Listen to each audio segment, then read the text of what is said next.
سورہ عبس سورہ نمبر 80۔ شروع کرتا ہوں اللہ تعالیٰ کے نام سے جو بڑا مہربان اور نہایت رحم والا ہے۔ وہ شروع ہوا اور منہ موڑ لیا صرف اس لیے کہ اس کے پاس ایک نابینا آیا۔ تجھے کیا خبر، شاید وہ سمجھ جاتا یا نصیحت سنتا اور اسے نصیحت فائدہ پہنچاتی۔ جو بے پرواہی کرتا ہے اس کی طرف تو پوری توجہ کرتا ہے، حالانکہ اس کے نہ سنورنے سے تجھ پر کوئی الزام نہیں۔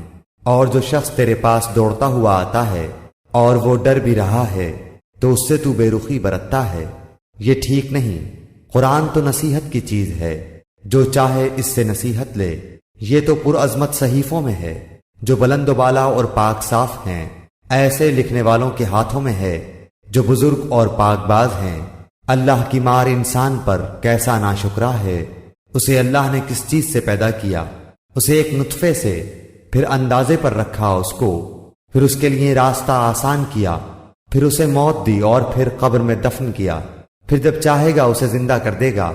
ہرگز نہیں، اس نے اب تک اللہ کے حکم کی بجاوری نہیں کی۔ انسان کو چاہیے کہ اپنے کھانے کو دیکھے کہ ہم نے خوب پانی برسایا، پھر پھاڑا زمین کو اچھی طرح، پھر اس میں سے اناج اگائے اور انگور اور ترکاری اور زیتون اور کھجور اور گنجان باغات اور میوہ اور گھاس چارہ بھی اگایا، تمہارے استعمال و فائدے کے لیے اور تمہارے چوپایوں کے لیے۔ بس جب کہ کان بہرے کر دینے والی قیامت آ جائے گی، اس دن آدمی اپنے بھائی سے اور اپنی ماں اور اپنے باپ سے اور اپنی بیوی اور اپنی اولاد سے بھاگے گا۔ ان میں سے ہر ایک کو اس دن کی ایسی فکر دامنگیر ہوگی جو اس کے لیے کافی ہوگی۔